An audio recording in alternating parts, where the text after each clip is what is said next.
What's up, everybody? It's Matt Johnson. We are back with another episode of Real Estate Uncensored. Thank you, Greg, for snapping your fingers and fist pumping, because that pulls the camera view away from me. Thank you for that. I appreciate that. Guys, we appreciate you watching on Facebook Live. And for anyone listening after the fact, it's an interesting day. We're on a Monday. We've got no guest. We've got a bunch of stuff to talk about, though. And as always, Greg, we give actionable ideas, insight, and inspiration to turn your real estate career into a life of freedom. Become the rock star in your market, rock star agent in your market, I should say. And we're talking about how to have fun in real estate. So if we can talk and if we can function today, we're going to have a good show, because I've got this new journal I can talk about. We can talk about your new journal. I've got an article here about the 10 reasons you will fail as a real estate agent. That will be fun. We've also got a special report on what agents actually get out of coaching, and there are some interesting developments in Facebook Live and podcasting. So we've got a bunch of stuff we can talk about. But first of all, the junior grandmaster himself, Greg, what's up today? Holy Christ, dude. What is up, homie? Whew.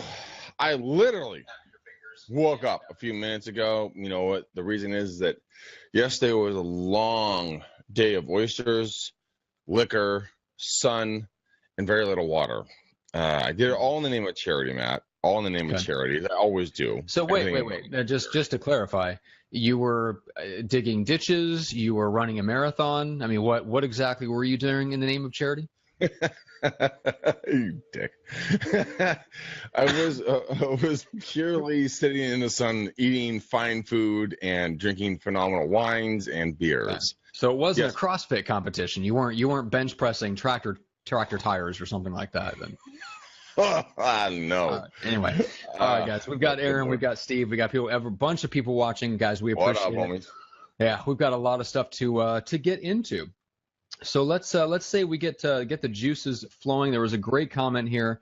One of the guys, Jonathan Kirk, actually, was in the lead gen scripts and objections. He's one of the coaches underneath Andy Shear. Said he knocked on 50 doors to personally invite neighbors to an open house. Forgot how effective it is.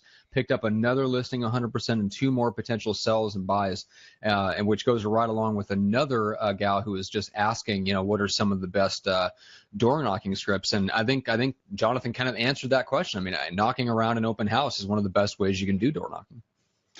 Yeah, that's a good idea, man. There's no wrong way to do door knocking. I mean, there really isn't.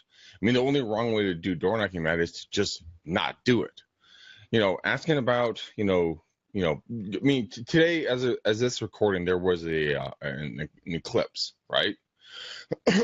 Right. You guys can go out and talk about the eclipse. Hey, guy, are you going to watch the eclipse? What are your thoughts? Are you thinking about moving? Do you think the world's going to end? Make it a joke. Have some fun with it. That would have been a great quote, like a great graphic for social media this morning. Like, fleeing the eclipse, contact your friendly local neighborhood agent. Think your planet's going to end?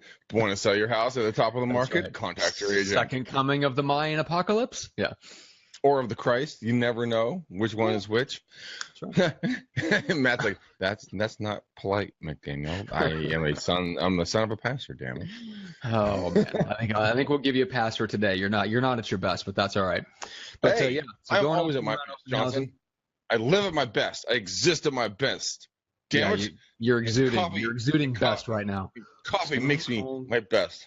Stone cold brewing coffee. Interesting. All right. God, so an interesting note on coffee real quick. I was talking with Chris Lockhead. He's going to be in town this week. So I get to hang out with Chris in person, which is going to be awesome. And so one of the recent interviews he did was with the guys that started a company called Verve Coffee. Guys, check that out, because they are apparently the unofficial standard coffee of Google, Airbnb, Netflix, Facebook, Lyft, and a bunch of other companies that are based in Silicon Valley. They have taken off.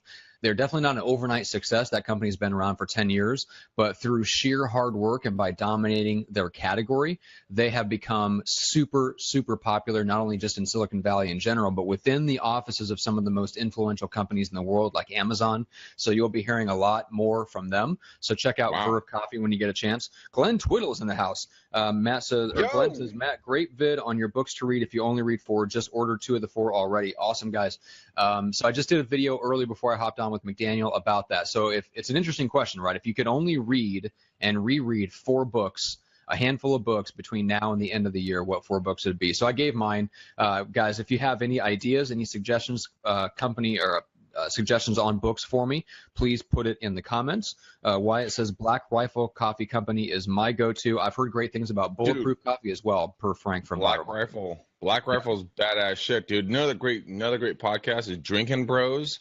If you guys have not watched that, it will literally make you laugh out loud. It's 4 ex-military guys get together and they drink and they talk shit and they say fuck a lot. So very much like us, but there's 4 of them, kind of like our Friday show. So Black Rifle, knuckles to you guys. I've heard nothing but good stuff. So Matt, I want to hear something from you real quick. What are your 4 books that you would read and reread again and again and again? And you better not say the Bible. No, that goes without saying. So Outwitting the Devil, Napoleon Hill. Okay. It's Better Than Think and Grow Rich, which pairs up very nicely like a wine and a good steak with Psycho-Cybernetics by Maxwell Maltz. Great so book. those I am continuously rereading because it's one of those things where you really have to get the full effect of it. You have to get it down from your head into your subconscious. Because it will change your life if you really get a hold of the messages in those books. Then we've got Scale. Greg, I'm rereading it specifically with an eye to what we're building with the back end of our podcast. Right. And then, of course, Play Bigger, because if you want to do anything in business, you better get the category right. So those are the 4. Yeah. You know what? I will see your 4, Johnson, and I will raise you 4. So the 4 I would actually recommend would be Follow Your Passion, Find Your Power by Bob Doyle. That has absolutely revolutionized the way I think, the way I do everything. The Morning Miracle by Harold, which is another book that I would absolutely reread again. I would definitely pick. I would kind of double down. One of yours is Play Bigger. That is a fantastic book. And then one that's a little bit lighter. No, it's not lighter at all, actually. I'm going to go with Mindset with Carol Dweck. Mindset is an incredibly deep and powerful book that really helps you understand who and what you are and where you come from, how to deal with yourself and everything else. So, yeah, I think those would be – and, okay, let's throw a 5th in there just for shits and giggles. Just for shits and giggles. Start with Why, Simon Sinek. Yeah, cool. And I will throw in a book that doesn't exist. So if this book existed, you can't throw a book that doesn't exist. Oh, I'm going way over the top of you, Greg. I'm throwing in a book that doesn't exist. So if this book existed, I would read and reread it and recommend it, which is the book that Pasquale needs to write, which is The 6 Suppressed Elements of Daily Success. Because he has a couple of short podcast episodes about it that right now are kind of just off the radar. I have them, and my staff has them. I've been going through it, and if you look at this, Greg, so I picked these up, and I'm going somewhere with this, but look, check this out. So this is a grid paper, plain grid paper journal that I picked up at a craft store over the weekend. They were half off. So I'm like, all right, it's been a while since I did graph paper journaling. But Greg, I loved your example that you're using in the self journal. So check that out. Oh, nice, dude. Right? Applause to you. I love it. And if you'll see at the top right here, it's the 6 suppressed elements of daily success. So awaken, visualize, begin, finish, assess, and fall asleep. And I wish, and I'm hoping to get the chance to co-write this book with Pasquale, because that information needs to get out and needs to be put into a format that people can understand.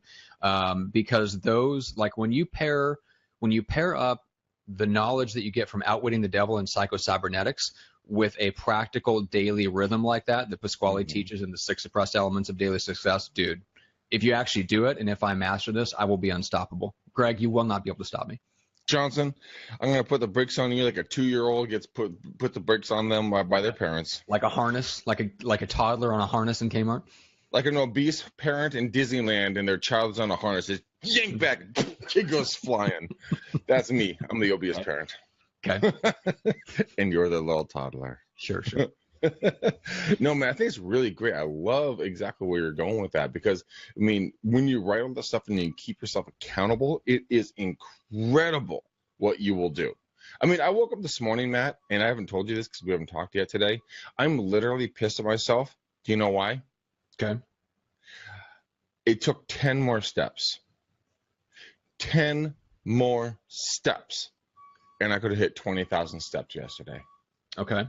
19,990 steps. I'm like, son of a bitch. Okay. I stopped at that level. And when you actually have something tracking you, like if I actually looked at my Fitbit yesterday, instead of like drinking fine foods and drinking wine and beer and everything else wonderful in life, I would have got those extra 10 steps. But I did get almost 20,000 steps. So I love the tracking. I love the tracking. It is something that gets my proverbial, dick hard, because I think about it and I'm like, oh, that's so close. I gotta get there. But I actually make them like the decision to take action on something. And I think that's the distinguishing difference between people who succeed and people who don't. They take action, they have a goal. So many people don't have goals. And that's the part that pisses me off. Yeah. And, like John was saying, like John Walker was saying here, Michael Mayer, The 7 Levels of Communication, a great book. Have you read that, Matt, by the way? Yeah, a couple years ago. Yeah, great book. I was actually with Michael when he actually debuted that book in Houston, Texas, to the Cyber Stars. It's a group of real estate agents. So, good book. Yeah, it's Brad Korn's group. Yeah, that makes sense because Brad and him were close. They were both in the Kansas City market back in the day. Yeah, I read 7 Levels of Communication, I think, when I actually had to do a webinar with Michael Mayer. I'm like, oh, I should probably read his book. And of course, then I was blown away by the book. And I worked with Jenny Williams, who helped trumpet and really champion the book in the South where she's at. Jenny's a past guest on the show.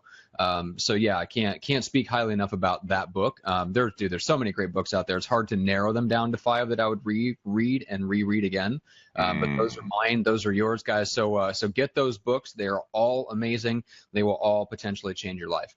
But I want to throw this out. Well, I'll let you go before I take the show in a completely different direction. What did you want? Did you want to sum that up, Greg?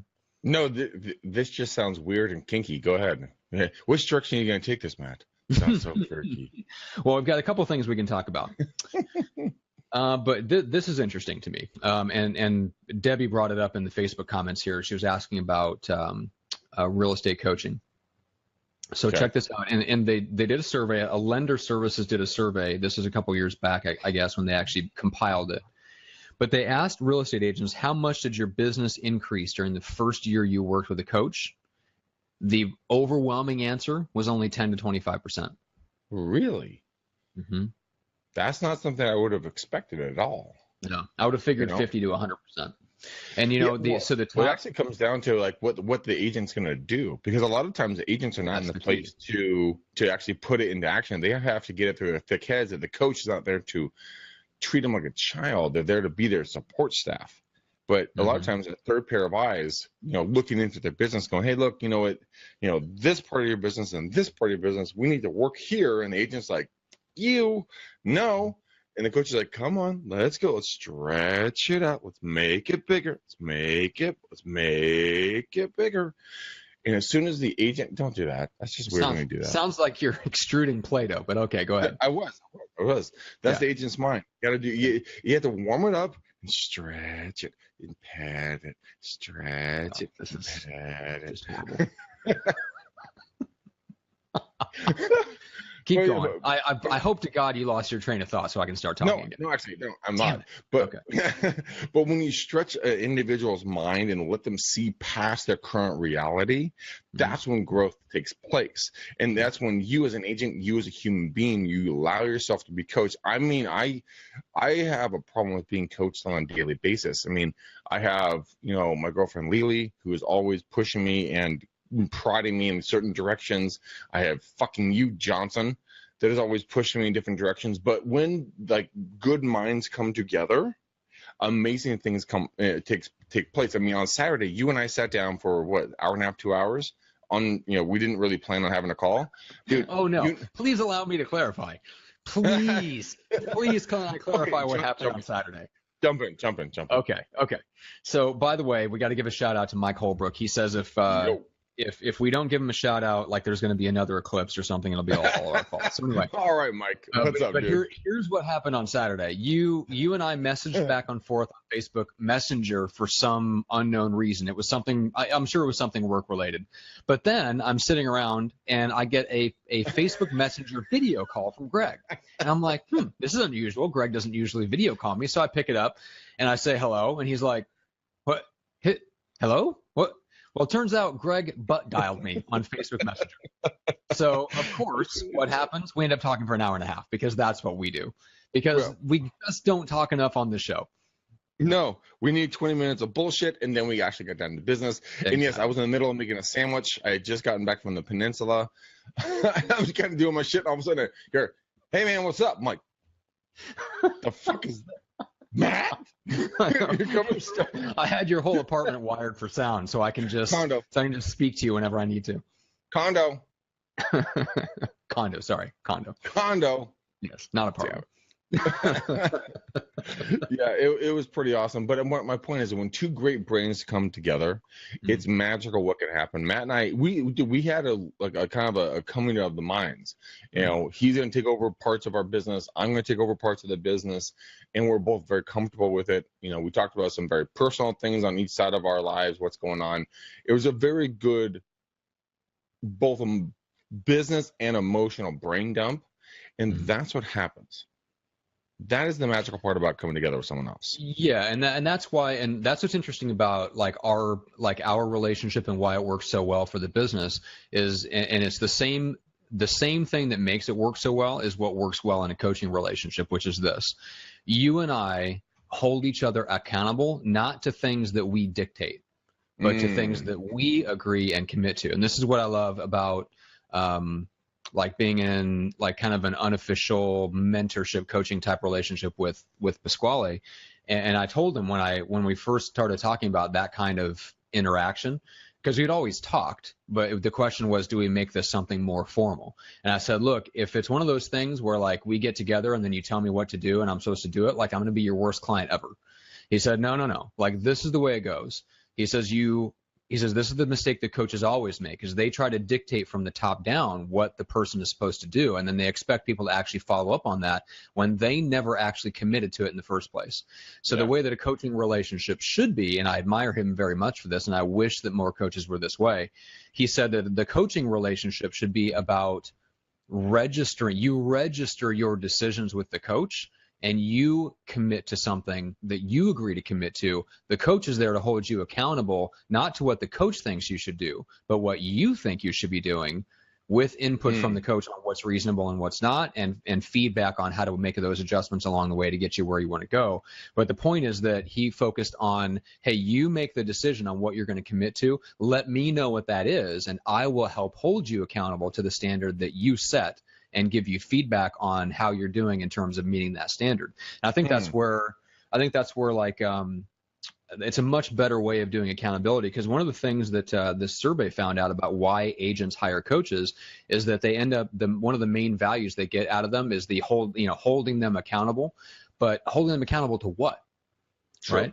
If you're trying to hold yourself, or if you're a coach and you're trying to hold agents, or if you're a broker or team leader and you're trying to hold your agents accountable to a standard that you've arbitrarily set based on what you want the goals to be, especially if it's based on ego numbers where you want the credit for someone doubling their business, that's going to backfire on you. And if you're an agent that's looking to hire a coach, find the coach out there that will help you set the right goals for yourself and only hold you accountable to what you fully commit to and not what they decide they want you to do. Because you'll never get that. Subconsciously, you will never fully commit to something that somebody just dictates, hey, you need to do this. Right. So let's go over that a little bit. How do you find someone that can hold you accountable? Matt, where would you look, since you are in the coach or speaker trainer arena, for individuals that are out there? What would be the top 3 or 5 qualities that you would look for in someone to hold you accountable? Now, obviously, it's not going to be your spouse, your husband or wife, significant other, or something like that. But who would it be that would hold that power in someone's life?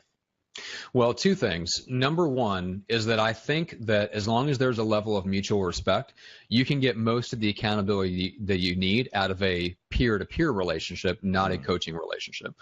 Now you can get plenty of accountability in the right coaching relationship, but the bottom line is in order to get a great coach, you're going to have to pay them.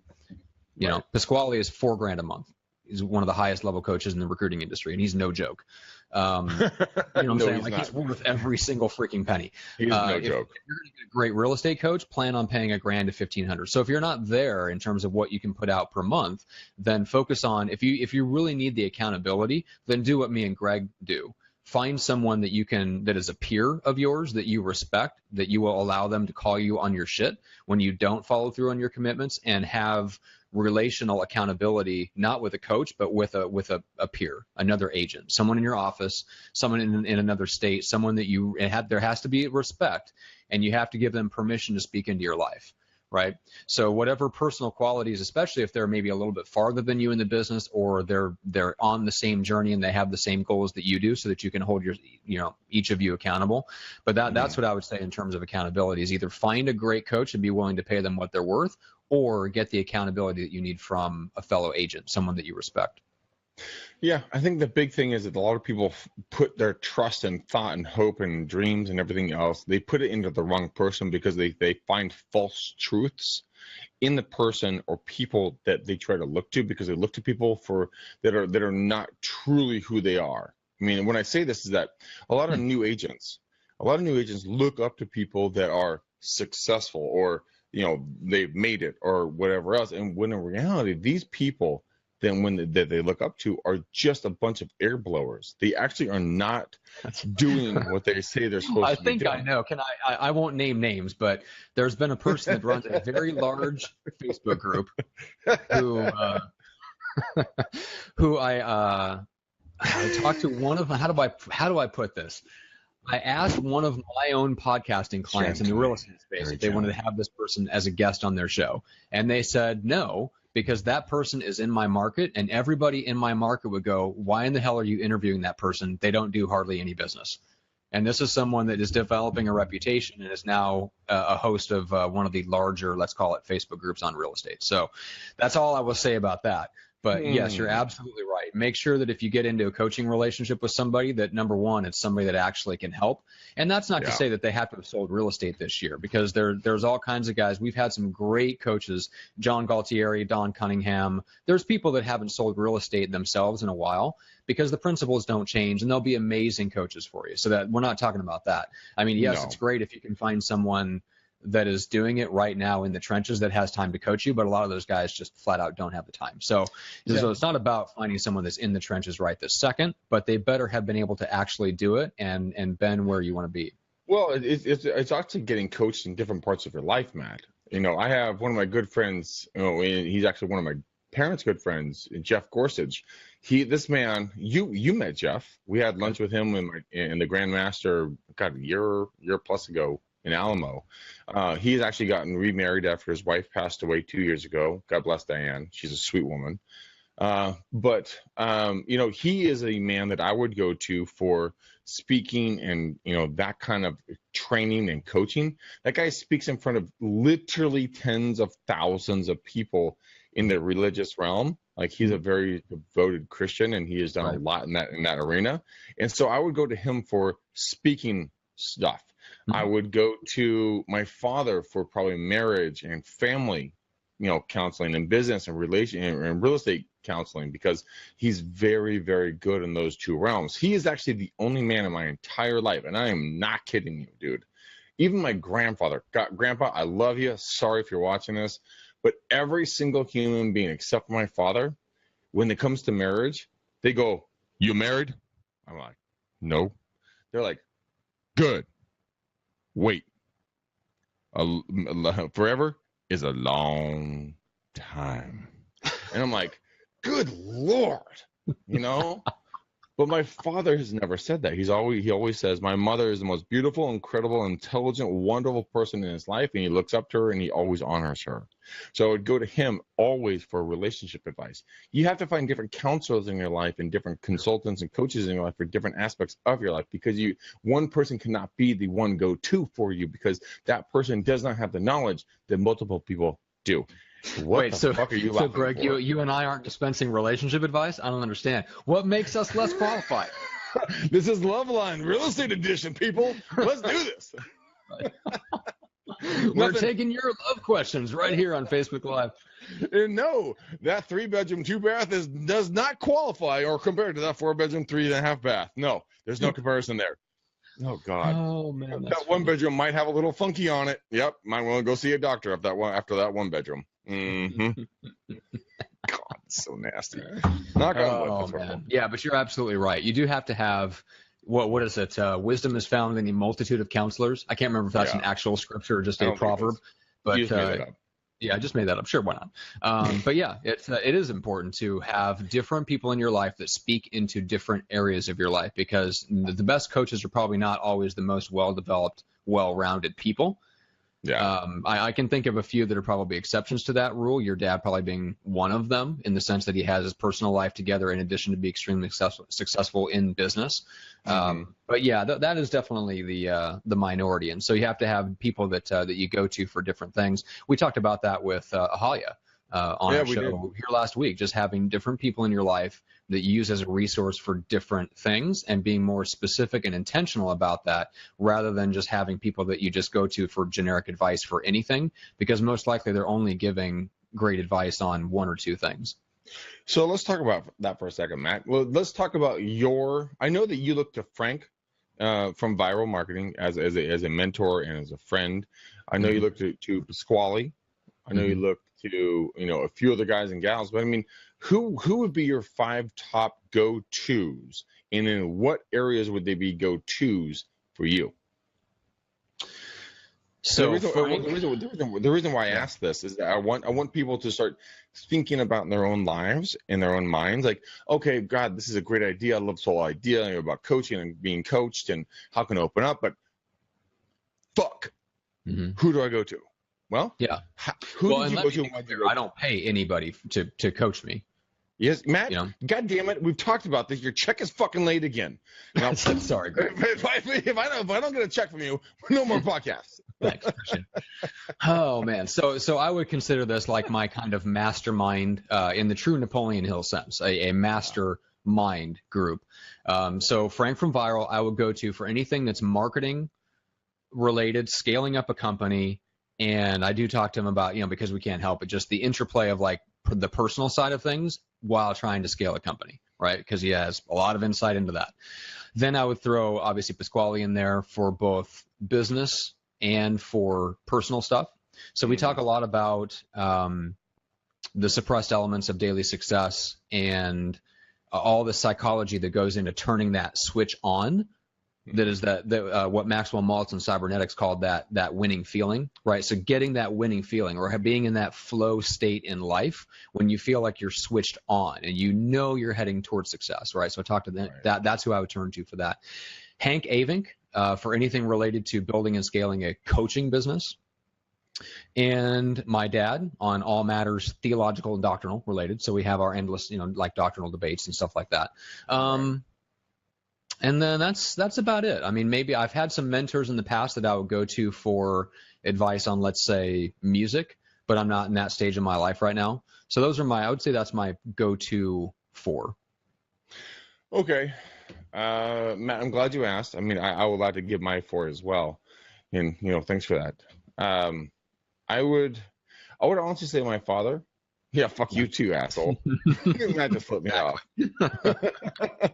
I'd actually go with my father, absolutely. I mean, as much as I don't like it, I look to him, and he's always has been my model of who I want to be as a grown man. He's stuck with one profession. He's a master of one thing. He's not a jack of all trades and multiple different things, which I think is incredibly unique to find in today's era. I would look to my mother to talk to her about how to successfully work and stay in a relationship when it can be difficult, when it comes to personal relationships, because she's a bulldog just like me.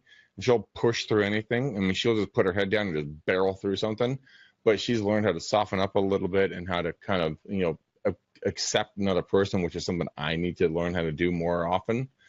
I would always look to I've always said that the woman I want to marry and date is the woman that my grandmother was 50 years ago. Not in a weird way, but in the way that she treats people. And, the way that my grandmother and my grandfather, they've done very well for themselves. Yeah. And they have thrown many, many, black tie events for my grandfather's company and everything else. And one story that always stuck out is the fact that they had a black tie event at their house, and this woman showed up in jeans when it was purely dresses and tuxes, right? So my grandmother immediately went back to her room, took off her dress, put on jeans and a top, walked back out into the party, and dressed like this other woman, so this other woman wouldn't feel like she was out of place. And I always thought that was the most amazing story I've ever heard in my entire life. And I would look to her how to be the most gracious host and how to be a loving human being, because that is something that I think a lot of people lack, is just being graceful, just being accepting of other people. Yeah, you fucked up. You wore the wrong shit to a fucking event. All right, get over it. But then she didn't criticize this woman. She accepted her and then made her feel welcome, and the whole party went on. I would probably, who else would I look to? That's a good question. I don't know who else I would look to really for advice from anything. I don't really have too many personal relationships, but I mean, Simon Sinek as a business and by a book writer, hero of mine. Darren from Darren Hardy. Darren Hardy from Success Magazine. He would be someone I would look to. And Matt, you and I, we just discussed on Saturday that I am going to start something like what Darren is doing. Darren does the Darren Daily. We're going to do the Greg McDaniel something, and we're going to be doing something every single morning. By the way, guys, I am going to be doing like little videos about 2 to 3 minutes long every single morning. We're going to be recording this stuff. So if you guys want to get something inspirational or educational or motivational or something along those lines in your inbox, just give us your email if we don't have it already, and we will start emailing these to every single morning. We have. First of all, just let us know if you're interested. Just put in the Facebook comments or shoot Greg a message, and just let him know. Yeah, they are, man. They're always interested. They're always interested. Okay, all right. Nobody said ever. That's right, just crickets. No, but seriously, PM Greg. Oh yeah, man. Wyatt says breakfast with Greg. Exactly, breakfast with Greg. Well, that's actually a good one. I like that. Yeah, it's kind of fun. Oh man, that's funny. Yeah, you definitely need some more people in your life there, Greg, that can speak into your life. And let's see, we can talk about the 10 reasons why agents fail at real estate.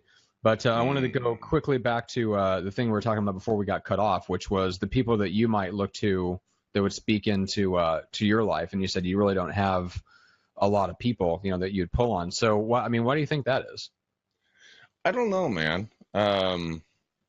Maybe because I don't really open myself up to a lot of people. I mean, seriously, I open myself up to you. You and I have very close-knit, intimate conversations about stuff, about business, personal stuff, everything else under the sun. I mean, there's really nothing you and I do not talk about. I talked to my buddy Casey, who slept on my couch last night, that hairy son of a bitch.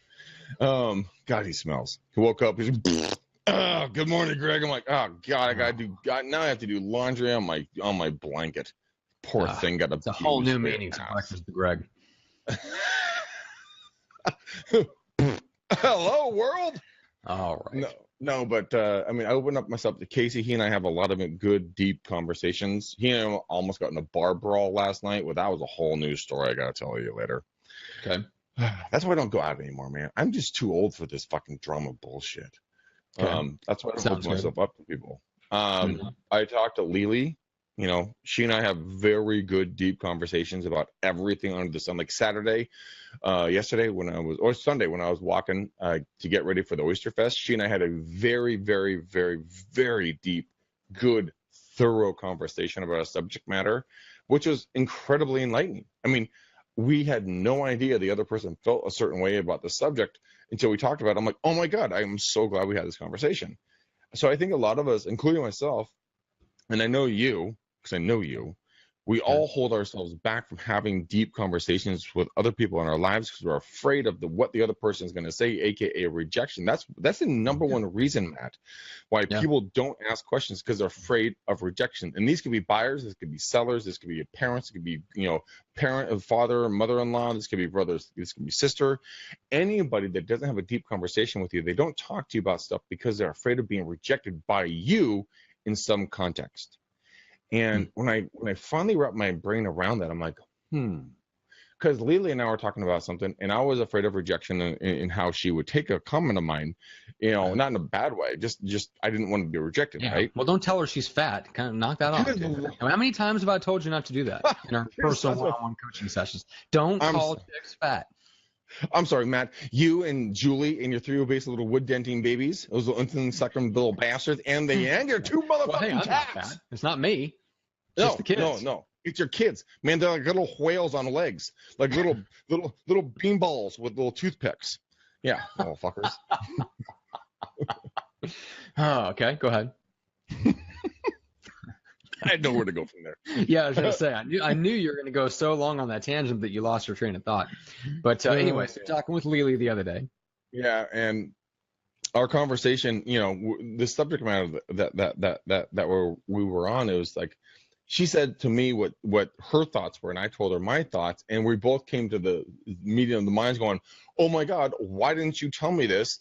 This would be so much more awesome if I had known this. Yeah. And it was about communication, by the way, all you sickos. It had nothing to do with sex, weirdos. It was about communication styles. It had to be with, like, well, people might think, dude, who knows? I got it. So you picked a safe word. I got it. We got it. We got the safe word. When I say Golden Gate Bridge, that means stop. When it comes to communication, she and I figured out that when and how to communicate, and like, okay, so for example, she and I were sitting at a bar on Friday night. I went over to the peninsula to see her, and we went to this bar called Town, and they have this amazing dessert. I don't like fucking desserts, right, dude? But they had this amazing dessert that I will eat, like the only one I will eat. And we went there, and we sat there in kind of like silence, and we both kind of communicated, like, why did we sit there in silence? And we finally made the decision, like when we talked about it, going, the reason why we sat there in silence is because neither one of us could ask the hard question, like, why are we sitting here in silence? And so we started talking about it. It was very simple, but I think a lot of people don't ask that simple question in their life. To anyone in their life. Yeah. I mean, it's not always easy to open up, and it's definitely not easy when you're in like a coaching or accountability relationship with somebody to open up to them on stuff that you are not, that paints you in a negative light and gives them a negative impression of you. Scott Solari. That's right. No one was thinking that, Greg McDaniel. We were all thinking it. Come on now. But it is true. I mean, and if you're going to be in any type of coaching or accountability relationship, or guys, please listen to me if you have some kind of business partner. Don't do that. Like the McGregor partners. I mean, you absolutely cannot. Like, you really have to be open and transparent with them and be willing to, like, say the hard things and open up a part of yourself that you might be afraid to open up, because otherwise they're not going to be able to really, especially in a coaching relationship, they can't really help you unless they understand what's going on in your life. And Greg, you can, I'm sure, give me a massive high five on this one. When you really get into coaching agents, you find out that most of their hangups are not business related. It's the hangups in their business and where their business is at is a direct expression of their level of personal development and their personal hangups. It really, when it comes down to it, is all mindset. It is all mindset. I've talked to, how long have I been doing the McDaniel Challenge now, Matt? Like a year and a half, I think. That's what I was thinking, yeah. At least. And that, guys, if you guys are the first time you've seen both of our ugly ass mugs, guys, the McDaniel Challenge is a free coaching thing that I am not offering anymore. I love doing it, but I got 9 more months and then I am done. That hat has been hung up. That ship has sailed. That tree has been grown. We are done. Because I want my motherfucking nights back. But I've had the opportunity to hang with some of the most incredible people. But you guys are nowhere as fucked up as you think you are, as what you think in your heads. You are your biggest enemy. You're the ones that stop yourselves from growing to the next level because you can't or shouldn't or couldn't or are not able to achieve that level of success. And it's incredible to think, Matt. I mean, if people actually got out of their own ways, just think about it. If any of you who have kids that are listening to my voice either live or on the recording right now, any of you guys have kids, and I've done this role play several times with people. Matt, if you saw Henley, okay, who is actually his girlfriend's real daughter, not his imaginary kids. If you saw Henley on the playground, if you went to go pick her up from school, if you saw her being pushed around by other kids and knocked down and she was crying, would you stand there idly by and just let her get pushed around? No, I'd make sure she was okay, and then I would immediately grab some sort of weapon. I don't know about a weapon. That may be too direct. I would immediately figure out who the kids are, who their parents are, and where they live, and then I would start stalking. Well, that just comes to night murders and everything else. Yes, and there's a whole rash of murders in Southern California done by the Johnson. But in actuality, people, this is what would take place. And if you have kids, you would never, ever, ever, ever, ever, ever let your child get pushed around. You would go and you would defend your child from those bullies. Now, this is how I tie everything together. Okay. Those bullies are your thoughts that your child is you. And you would never allow yourself to be pushed around the way you allow yourself to get pushed around. And the funny thing is like, if you see something happening to someone else, you defend them. But if you allow horrible atrocities happen to your own mental psyche on a daily, minute, hourly basis because it's okay, because it's done by you. Now, what if you didn't do that? What if you stood up for yourself and you actually took a stance? You said, you know what? Fuck you. And fuck you. Every thought that was negative in my life, I can beat it. I am better. I can do better. I can do this. I can do that. Yeah. Imagine what you can achieve. But people don't think that way. They always think glass half empty, not glass half full. That's why when I talk to Matt, I always have to tell him glass half full, because, damn it, you're not reacting. It's no fun if you don't react. I got it. No, it's actually true, though. It is. I have to fight that because I inherited some nasty mindset shit that I have to fight against and straighten out and plow through by sheer force of will and action. Because my natural reaction is just to assume that things will not work out for me unless I put in a metric, as I like to put it, a metric fuck ton of work, which is exactly what I have to do. It's one of those things where yes, mindset is part of it, but you can plow through mindset issues with massive action. So there is hope, no matter what. I mean, here's the deal: it doesn't matter what you feel like, it doesn't matter what your talent level is. America is the greatest nation on the face of the earth that has ever existed, and as long as you take massive action, then you can and will be successful. Yes, but you have to understand that you're deserving of success. And that's the distinguishing difference. Because a lot of the times, and this is no joke, a lot of times, like you and I have had intimate conversations about our own personal lives with each other, and you and I have leaned on each other going, like, I don't think I deserve blank, or I shouldn't achieve blah, blah, blah. And we've talked about where we want to go with the show. We've both shared about kind of where our mindsets are when it comes to money. And I've summarily kicked Matt square in the taint several times when it comes to, achieving different levels of income and, every success and freedom of mind and body, spirit, and everything else, because we all hold ourselves back. So every one of you motherfuckers, I want you to go sit down right now. No, not right now. No, hey, do not turn this fucking podcast off. Thank you. Now sit down. Be good, children. And I want you guys to go write down 5. No, you know what? I'll make it even easier. Go write down 3 things you want to achieve in the next 12 months. Now, I want you to do it by quarter. So 3 things per quarter that you want to achieve. Now, it doesn't have to be monumentally gargantuan. I mean, you don't have to be saving the planet or solving world hunger or stopping child trafficking or something like that. Just read a book a week or a month. Sit down and have a conversation with somebody. Be vulnerable to somebody else and be open and honest and transparent. Coach somebody else. Give something forward. Give something to the society, to the community. Do something for your health. I mean, I'm wearing this thing. My Fitbit here, like I said, I was 10 steps short of doing my 20,000 steps. So irritating, by the way. It's so irritating. But I mean, start doing something to benefit your health, your mind, your spirit, but write them down. Like, Matt, show your journal again, man. Show your journal. Guys, you don't have, I mean, I went out and bought a $30 journal. Matt went out and bought a $10 journal. There it is, right there. That is what you need to do. Just keep yourself accountable. And you will see your life explode in positive, wonderful, incredible ways. And it will benefit people around you. Now, there's something that I write, and I have in every single one of my emails that I send to anybody. And if you guys ever get an email from me, this is what you're going to see at the bottom of my signature. And it's my favorite quote of all times, and I will get it tattooed on me, and I've said it before, but here it is.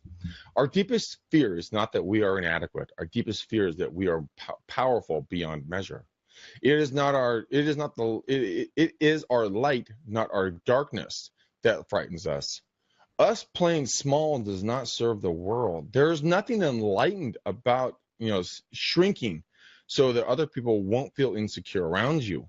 We were all meant to shine as children do.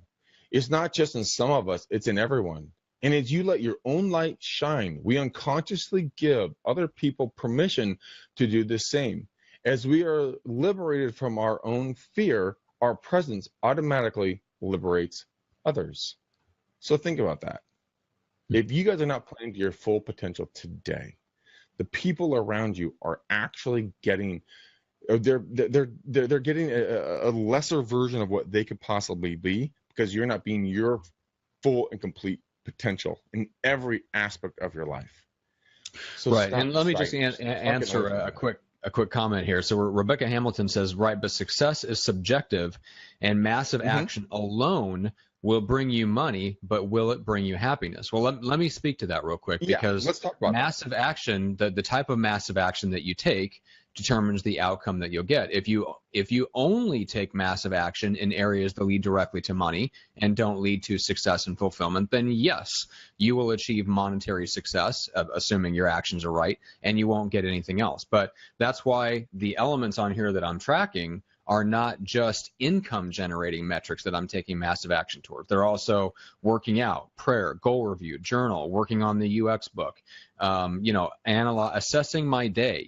Did I achieve victory, or am I experiencing the agony of defeat today over my daily mission? Those are things, if you put massive action in the right channels and towards the right things, and not just things that bring in money, then that massive action will produce success. Because a lot of times, and there's a great metaphor, and it comes out of psycho-cybernetics, which is an airplane, or even like a guided missile or an airplane that takes off and goes from LA to New York City is off course something like 99% of the time. Yeah. Right? If it just kept going on whatever its present course was, it's not going to land in the right place. It's literally off 99% of the time. So how does it get there? Course correction. It's literally zigzagging its way to its destination. And so those zigzags are your daily performance and your daily review, right? So as long as you are continually engaging in that process of setting a mission for the week or the day, analyzing whether you hit it or not, and analyzing your defeat when you fail to achieve that you set out to do for the day, then you're going to steer your way towards your definition of success. That's the whole point of psycho-cybernetics, is that definition of success is what's in your head, and you have to get in touch with what's already there and decide to consciously put something that's the right thing that you want into your subconscious, because you're the one steering the ship. It's not somebody else's version or definition of success that you're unconsciously steering towards. It's what's in your subconscious already. That's what you're subconsciously steering towards. And if you don't take a conscious hold of what's in your subconscious, that goal that you're unconsciously making all these minute adjustments, zigzagging your way towards, then yes, you might accidentally end up at the destination and realize, oh crap, this is not where I wanted to go. Yeah, you always have to have that goal in mind when you guys are setting out on business, personal, professional, whatever you're going for. You have to understand where your destination is. I mean, there's I always talk about like how there's a plane or a boat. You take off. If there's not a rudder on a boat or a pilot in a plane, you're either going to fly around or motor around as a boat and crash into the rocks or into a mountain. You're going somewhere real fucking fast, but you're not going to get where you want to go. The end result's going to be a pretty big disaster. Right. That's why you have to sit down, write out your goals, journal on a daily basis. It has been tremendously effective for me to keep myself accountable for the last. It's only been 2 weeks, and I feel like a new human being doing this stuff. I mean, it is unreal. And to get back to, I want to talk to about Steve. Steve says that I'm on fire. Knuckles to you, homie. Thank you very much. He's been in real estate for the last year and a half. He has 7 homes under contract. He has no training other than our videos, and him working his ass off, and is literally up at 4:30 a.m. until midnight every single day. He says, "Thank you, brother." Steve, thank you, dude. But you have a goal. See, you know where you're going. That's why you're up at 4:30. That's why you're working till midnight. That's why you're putting in the hard hours. You have an idea of where you want to land. Most of us have no idea where we want to land at the end of the day. And that's incredible. I mean, Matt, you and I set a goal for ourselves that we want to achieve X, Y, and Z in different areas, in the next 6 months, I think, right? 4 to 6 months. And then we have a next goal and the next goal and the next goal where we want to go with reach, income, accountability, contact with people and stuff like that. But we know where we're heading. I mean, we originally came up with a goal just to cover the cost of our staff. Mm-hmm. And we say, okay, we have an X problem. We need a Y goal. Mm-hmm. Bam. Within, I think, was it 24 hours or 48 hours since when we put out that idea, it came to fruition. And I said, hey, Matt, I got that solution to our problem. So he's like, holy shit, that works. But I mean, in regards to you guys' businesses, in your personal stuff, let's say you guys have a problem with your spouse right now, right? Or your significant other, boyfriend, girlfriend, whatever it is. Have a goal on where you want to be in that relationship. If you guys have a deficit in your business, have an idea, have a definite goal on where you want to be in 3, 6, 12, 18, 24 months in your business life, and then nonstop review it. Like Matt wrote his goals down. I have my goals written down, but you guys have got to write them down. Otherwise, you will never be accountable to your goals because they go like by the wayside so quickly because everything comes into life so fast. Everything else in the world will come and distract you.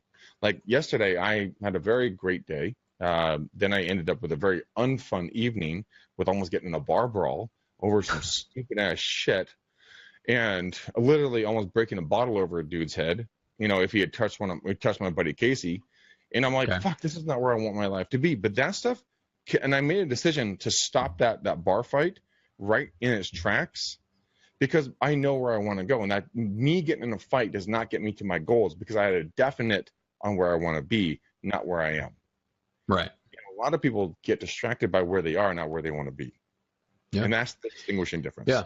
Well, it's because that goal that a lot of us make goals based on what we think sounds good to other people. Unfortunately, instead of what really fires us up. Yeah, guys, and I've talked about this a lot of times in your dream book and everything else that I carry around. Your dream book, your dream board, and everything else, guys. This stuff is for you. If you want to open up an ice cream store in Nicaragua and go surfing 90% of the day and sell ice cream 10% of the day, epic. Go do it. I mean, Matt, if he wants to open up, a fat kid camp for his 3 boys, little babies, in a diabetes center. It would save travel expenses. Yeah, it would. Those, the freight airlines would be. I mean, they would really thank you for that. Those little fat fuckers. You can't. Think of just the jet fuel savings alone. Oh God, man, Almighty! I mean, that'd be huge. Yeah. But if you guys, terrible. You just don't need. You just do not need the Ferraris, Lamborghinis, mansions. Hot chicks, hot dudes, whatever you're into. You don't need that. If that doesn't get your dick wet or hard, I might say, doesn't get your dick hard. You're like, yeah, I love this. Me, man. Huh. Then find out what does. and chase it until you die, and never, ever, ever, ever, ever apologize for it. Because once you start apologizing, you're done at that point. Because now you're apologizing for your dreams, and that's not acceptable. Ever. Yeah. Oh, well, we got on the soapbox a little bit today. Yes, we did. Good feedback. Rebecca says, thanks for the response. That was a rhetorical question. Her question about the, success being success, being subjective. Excuse me. That was what I was looking for. But she says, so many metrics track money, and they forget that there's inner work to do that will help lay down the tracks ahead of time. Absolutely true. One of the points that I wanted to make is that and I'm just like at 35, just coming to appreciate this, that there is immense power in daily, simple rituals to produce massive change over time, right? So for a long time, and I think this is probably anybody that wants, like, is interested in personal development or business success and is young, is that we want as close to instant as we can get, like instant transformation, rapid growth of our business. And in some cases, I mean, that's what it takes. Like if you're in Silicon Valley, if you're not chasing massive growth, you're out of the game. But for the most of the rest of us that are in more traditional businesses, it doesn't have to be that way. We don't have to work 100-hour weeks and sleep on a rented apartment floor in San Francisco to make our business dreams come true. And I'm getting just more of an appreciation for, Greg, like some of the stuff that we talked about in both of our journals, just the ability of very simple daily practices and rituals to produce the change that brings both success and happiness and fulfillment all at the same time, rather than one without the other. So the idea that, if you chase happiness and fulfillment, then that automatically means you don't make a lot of money. And if you chase business success, then that automatically means you give up your family and you have no life, and then you come out of it unhappy and divorced. Well, that's not true either. Neither one of them are mutually exclusive. It's all a matter of how you build it. Right. Yeah. No, I'm 100% behind that. You have got to. I'm listening to the book on the biography on Elon Musk right now. The guy's a fucking mutant. First off. Yeah. But he has five kids. What? He has triplets, and then doubles, or what are they called? Twins. Twins. Yes. Boom. Twins. Yeah. Okay. He has 5 fucking kids. But this dude's schedule is insane, but he balances between family and his kids and business, which is, I'm not even going to go into his schedule because it's nuts, but he balances it that works for him. So what's going to work for you guys? If a guy can run 3 $1 billion businesses, what the fuck is your excuse? Well, we're too busy doing all the wrong things and not any of the things that Elon Musk is doing. There was a great article on Medium that I ran across the other day, which brought out about how Warren Buffett's been running his schedule, his famously non-busy schedule, for a very long time. And I can point to guys like Frank from Viral, who's gotten to the place where they're very similar in the sense that they are not what you would think of as Grant Cardone style busy, but man, they are insanely good at relentlessly focusing on the most important 1 or 2 things that actually push the business forward. And if there's one thing that I came out of the relationship with me and Frank, was that just constantly and consistently ask yourself that question: is what I'm doing right now pushing the business forward, or is it just servicing the clients that I have, servicing the income that I already have? Because you'd be astonished, and I think we all would be, I know I am, when you look at your schedule and you realize that, oh crap, 90% of what I did today did absolutely nothing to move the business forward. All it did was just service where the business is already at. Yeah, it really does. And people don't look at that. There's a difference between being busy and being effective. Yeah. And a lot of us scurry around like hamsters on a hamster wheel, just moving, not fucking going anywhere. No. And that we go home, we pat ourselves on the back going, that was a good damn day. I did a lot of work. We didn't make any motherfucking movement forward at all. Mm-hmm. And you keep saying that to yourself, and sooner than later you're gonna look back and go, why am I not where I want to be? It's because you aren't putting priorities where they need to be in your life. If your relationship sucks, then you need to stop fucking working so much and start spending some time with your spouse or significant other. Because you know what? Those relationships are more important than you can possibly imagine, because when those are strong, your business is strong because you have moral support. Okay. Mm-hmm. And that's the incredible thing about that stuff. You never take that part for granted. If your personal life is very strong, then you need to put more time into your professional work so your significant other, views you as an equal or as a provider or whatever that role might be. Or just get the fuck out of the house because you stop standing in the kitchen all damn day long and drinking all the coffee. Go do something professional or just productive for humanity's sake. With all due respect, Greg, I was standing in the kitchen and eating Oreos. I mean, I was busy. So we got on the soapbox today. Caitlin says the soapbox is a spectacular place for you two to be. I don't know about that, but I'm glad everyone indulged us, because I do enjoy talking about general success strategies, because this is stuff that applies to all of us no matter where we are at. But Greg, we do have a show, and it is sponsored by something. What is it sponsored by? It's sponsored by me. No, it's not. Besides you. It's sponsored by Get Now Business, guys. Get Now Business is our class that we are leading right now. It is an exclusive closed-off class. We only take up to 20 people in this class, guys. It is where we're going to show you how to get business within 90 days. If you fucking listen to what we say to do. If you don't, well, then you're a lost cause. Go sail off and crash into rocks. Not our fucking problem. But if you do listen to us, guys, we can help you guys take off the blindfolds and really start seeing what is right in front of you and what you can do to change your life now.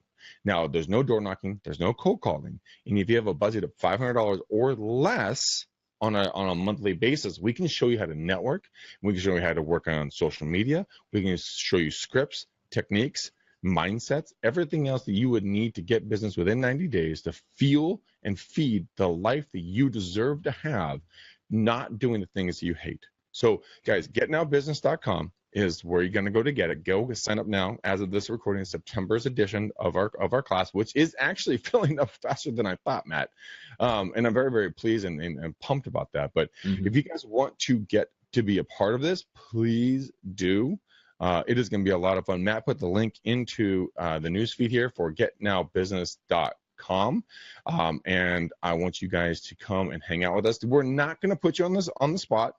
Matt and I've tried this before. It crashed into the rocks horribly and epically and exploded like a 1980s, action film with pyrotechnics of, making people like an episode of the A-Team.